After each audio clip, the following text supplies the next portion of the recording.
And we're back. Episode 5 of A Day in the Life of a Cowboy Fan Who Lives and Works in the City of Philly. Yes, Eagles Country. Episode 5. And it's Christmas Day. Merry Christmas to everyone. Unfortunately, my Christmas was, kind of ruined on Christmas Eve because if you're a Cowboy fan, if you're a football fan, NFL fan, everyone watched the game. We lost to the Dolphins, man. And I'm not gonna lie, it's rough. Like, it's rough being a Cowboy fan. It's just week after week, it's like a battle. Like after that 49ers game, it was like, man, saw the whole team. Let's rebuild. I'm tired of looking at Dak. I'm tired of everybody in the squad besides CeeDee Lamb and Micah Parsons and Zach Martin and Tyler Smith. Tyron Smith, he always hurt. Whatever. Which we'll get into that later on in the podcast. But yeah, there's only a few amount of players on the Cowboys roster that I know every week they're going to play. They're going to do something to help us win the game every week. I there's no doubt in my mind that they're going to do their part and they're going to affect the game in some positive way and give us a chance to win. And those players, without even having to think about it, Zach Martin. Zach Martin might be my favorite Cowboy, and that's crazy. Having an offensive lineman as your favorite Cowboy is unheard of, unless you play lineman when you play football. Zach Martin, CeeDee Lamb, right? Zach, CeeDee, Micah Parsons, DeMarcus Lawrence. Those are the 4 players that I know for a fact they're going to do their part. Zach Martin, CeeDee Lamb, Micah Parsons, Marcus Lawrence. Everyone else on the roster. Wait. And our kicker. We came a long way, dude. We came a long way. Brandon Aubrey, he's definitely on that list, and he's a rookie. So the 5 Cowboys that I know every week, I'm not worried about them. Zach Martin, CeeDee Lamb, DeMarcus Lawrence, Micah Parsons, and Brandon Aubrey. Those are the 5 Cowboys that I know for a fact. I ain't worried about them. They ready to play. They gonna do their thing. You may think about it like, yo, you left some big names off the list. No, I didn't. We start with the QB position. Dak Prescott, he's playing wonderful. But I don't know. It's like the confidence level with Dak is not on the same page whatsoever as a Zach Martin or a CeeDee Lamb or Micah or DeMarcus Lawrence or Brandon Aubrey. Especially on the road. Everybody's saying the Cowboys can't win on the road. I'm thinking to myself, like, that's BS. Last year in the playoffs, we went on the road against Tampa Bay, and we spanked them, and we put Tom Brady into retirement. So winning on the road ain't a thing in my mind, but it's starting to become a thing. You know what I'm saying? Like last week against the Buffalo Bills, they killed us. Killed us. This week, Miami, they didn't kill us. We were the better team yesterday. Believe it or not, we were the better team. That first drive, we drove down and should have scored.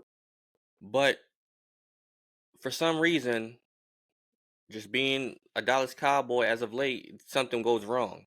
One, Tony Pollard should have scored.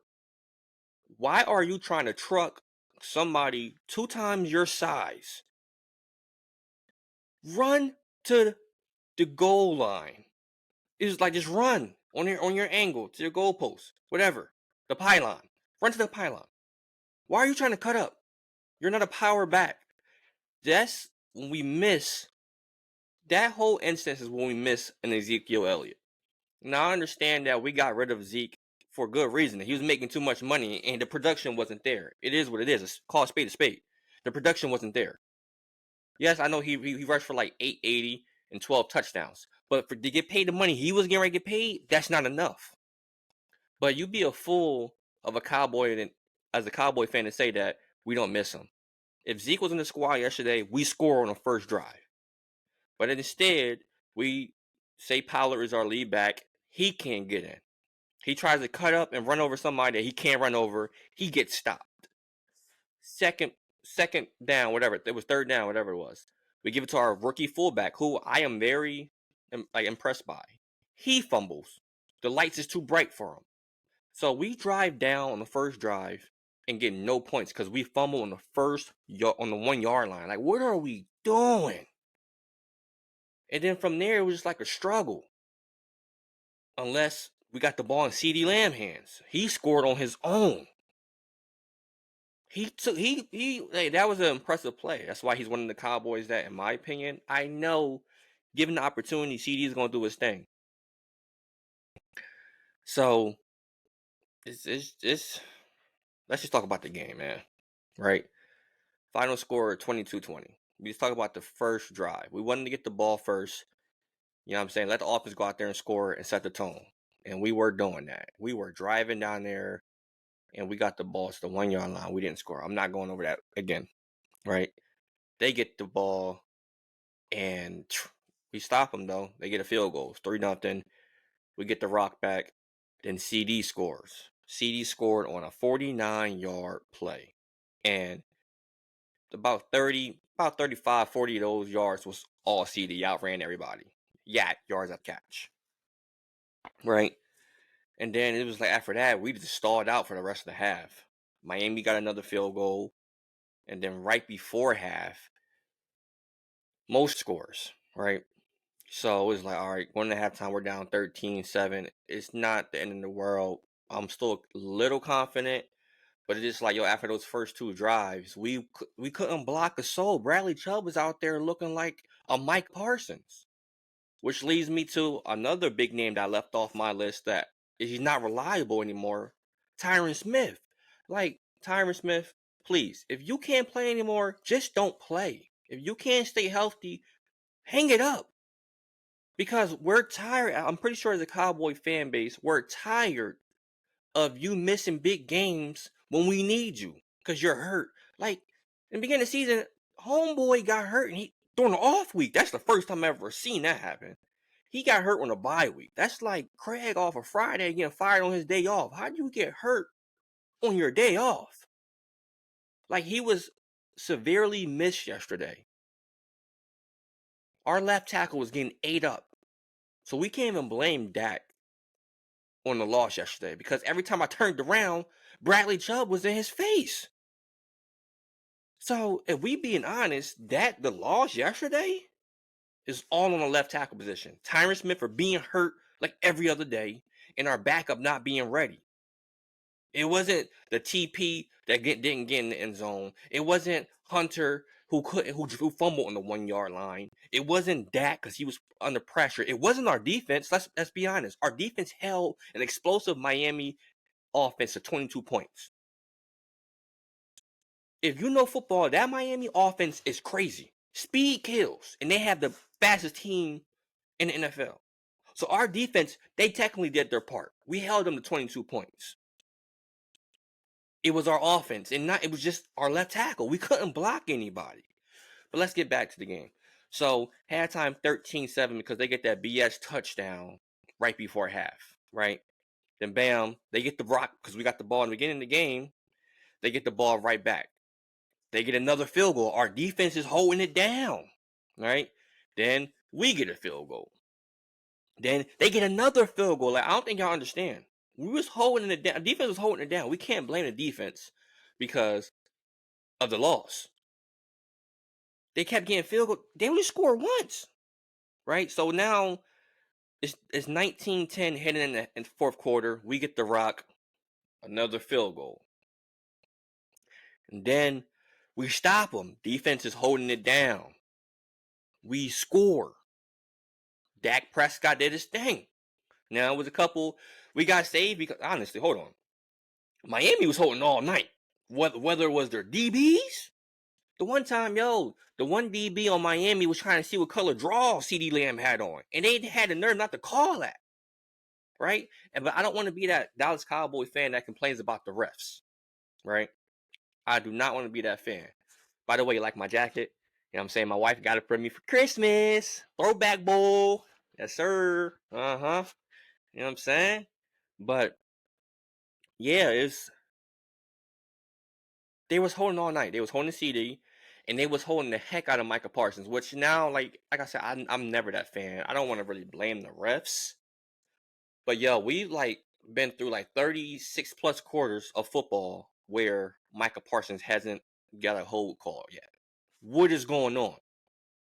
But y'all call a little tic tac roughing the passer flags on Micah when he stops himself from not murdering, but like putting Tua in the grave. He could have killed Tua a couple times, but he just, you know what I'm saying, eased up and y'all still call the flag. Like, I don't understand what's going on with that.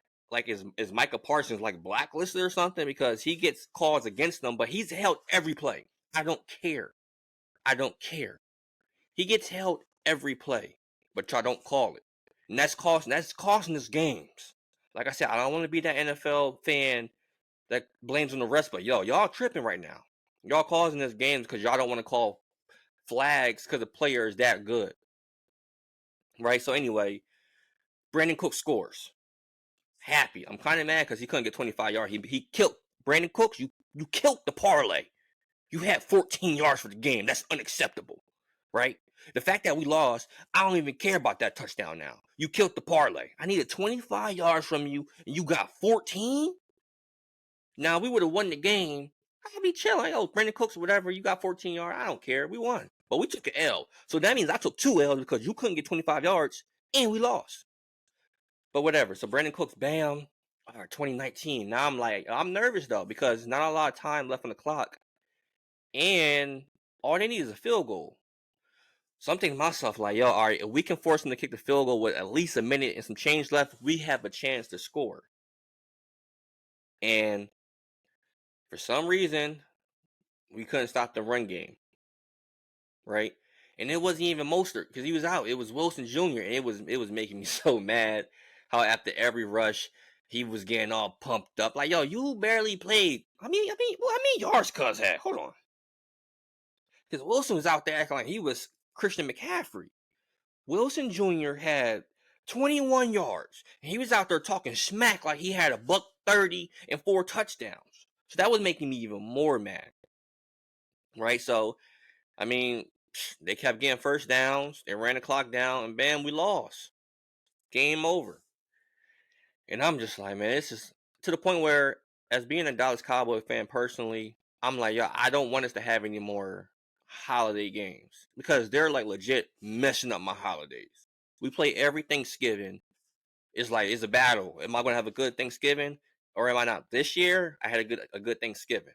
You know what I'm saying? Last year, was last year the Raiders Thanksgiving game where Anthony Brown won the game for the Raiders, messed up the whole holiday, right? This year, Christmas ruined. Last year, Christmas was cool because we beat the Eagles. But it's just like every holiday, I'm nervous. I can't even enjoy the holiday with my family. You know what I'm saying? My wife, family. Like what is going on? I can't even I'm stressed out. So to be honest with you, I wish the Cowboys don't play on any national holidays anymore because it's like it's ruining the holidays. Now I'm the Scrooge in the room who's mad, who's nervous, who don't want to talk, who's missing out on conversation because I'm glued to the TV like what's going on, right? So I'll be honest with you, I don't want us to play on national holidays anymore. Forget that. Let the Eagles play now. I don't care. Anybody can play national, not us. I'm tired of it. I'm tired of of the anxiety. So we're 10-5, right? We blessed the Dolphins. They're 11-4. They got their birthplace in the playoffs. We're still making the playoffs. So it's not the end of the world, but like how the playoff picture standings was forming out is not forming out how I thought it was. Now I'm getting a little nervous, right? Because as of right now, obviously we're not getting the 1 seed, and the Eagles, if they have like a easy rest of the schedule left, they should win out the East, right? So depending on who's the number 2 seed between Detroit and Philly, I feel like we'll beat Detroit, right? So I think that's going to help the Eagles getting the number 2 seed. Originally, I was saying like, yo, if you're not going to get the number 1 seed, you should get the top wild card spot because being an NFL super fan, I know how the playoffs is breaking down, right? That NFC South division is trash. But if you know how the playoffs work out, each divisional champion gets the top 4 seeds. So the NFC South, they're going to get the number 4 seed regardless of their record. And their record is not going to be as good as the rest of the NFL playoff standings, right? So, like right now, we're 10-5, but we're only the 5th seed, where the 4th seed is 8-7 because they're forced to get a top 4 seed because they're the divisional champions. So I think I would rather be a strong top wild card team who plays a not good at all 4 seed because they're divisional champions and play on the road, rather than be the number 2 seed and have home field advantage, but you're playing a team, a 6 or 7 seed, who's better than that 4th seed. Like, if you're looking at it, this 5, 6, and 7 seeds are way better than the 4th seed, right? So I'd rather play that 4th seed being in the wild card than number 2 seed and play a 6 and 7. Like, you see what I'm trying to say? Like, all right, look, there's 7 seeds who make the playoffs. 1, San Fran, they get a bye. 2 plays 7, 3 plays 6, 4 plays 5. Right? So if you're the 2 seed, you're playing 7 seed. You're playing the 8-7 Seahawks, who isn't bad. If you're a 3 seed, you're playing the 8-7 Rams, who isn't bad. But if you're 4 and 5 plays against each other, 4 is pretty bad. They're forced into that spot. So I'm thinking to myself, like, yo, I don't even want the 2nd seed. Only reason why I will kind of want the 2nd seed as a Cowboy fan, because as you can see it, we can't win on the road. So maybe the 2 seed is good for us so we can play home. But I mean, I think I'd rather play a bummy NFC South team than a Rams or a Seahawks or a Green Bay. That's just personally my opinion. All right, so comment below. What's your thoughts on that? If you can't get the 1 seed, would you rather be the top wild card team that plays against a trash NFC South team, or do you want home field and you want the number 2 seed? You want the number 3 seed? Let me know what you guys think about that. But yeah, I mean, we lost. Right now, we're the 5th seed, and we're scheduled to play Tampa Bay, which Tampa Bay is looking kind of good too. So it's like, it's a lose-lose. At this point, if Tampa Bay keeps looking how they looking, we should try to fight for the number 2 seed, which I think is done. Is over after last night's loss. So the road to the Super Bowl is going to be hard regardless. In the NFC, you got San Fran, you got Detroit, you got Philly, you got Tampa Bay. Those are the top 4. In the wild card, as of right now, you got Dallas, Rams, Seahawks. And then right outside looking in, you have Minnesota. Oh, I hope we play a Minnesota team. They trash. You got Atlanta. I hope we play Atlanta. That's another playoff one for Dak, right? And Green Bay is 7-8. Yo, there's like, it's towards the end, C6 through 10 through 11. They're all tied and fighting for a spot. Then if you look at the AFC, you got Baltimore, you got Miami, you got the Chiefs, Jags, Cleveland, Bills, Colts. And then outside looking in, you got Houston, Pitt, Cincy. Now, if I was a betting man, the 2 teams I think that will meet in the Super Bowl as of right now, like I said, I'm realist. I'm not a biased fan. I think it's going to be Baltimore and the 49ers. And ultimately, I think the 49ers are going to win the Super Bowl, which leads me into these 2 Monday night games tonight, right? You got the Eagles versus the Giants. All right, this is for the parlays, for the NFL bettors out there. Eagles versus Giants. Take the Eagles minus 14. Eagles minus 14, right? And then for the Ravens and 49ers, listen, everything is telling me the 49ers are going to win.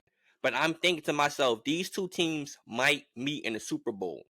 So whoever wins tonight is not going to win in the Super Bowl. Ultimately, I think the 49ers are going to be Super Bowl champions this year. So take the Ravens tonight, money line.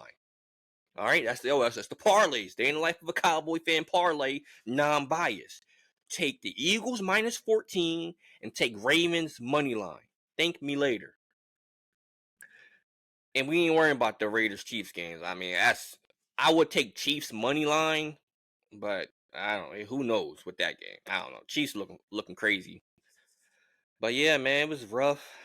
Quick little video, quick little podcast. It's rough, man. It's legit rough being a Cowboy fan. And I mean, who we got next? We have Detroit next. We're 10-5. We got Detroit and Commanders. So at worst, we're going to finish 11-6. But I think we'll get the Lions, and I know we'll beat Washington. So if I had to guess, we'll be 12-5. At the end of the season, there'll be 3 straight 12-win seasons for Mike McCarthy. But it doesn't matter. It doesn't matter. It doesn't matter. If we don't have a deep playoff run, I don't care what records were broken. I don't care what stats, what MVP. I don't understand. I don't care about none of that. We don't make a conference championship game. Jerry Jones, do what you got to do. Do what you got to do. I don't care about 3-12-win season. Mike, you got to go. We can give Dan a shot. But Dan, you be looking crazy lately as well. Let's call a spade a spade. We've been praising you. You've been looking crazy as well. We need to get back in the film room. But, I mean, we'll see, man. We need to start winning games. We're home against the Lions. That's good being home. And Washington is trash. But we'll see. It's tough being a Cowboy fan, but you gotta move on and keep it pushing. Detroit next. Let's win. Let's win out. Whoever we play in the playoffs, don't care. Let's just beat them and get to the conference championship, and we go on from there. But Day in the Life of a Cowboy fan who lives and works in Philly, episode 5. Go ahead and subscribe. Comment below your favorite team and how far you think your team will make it in the playoffs. And see you guys next time.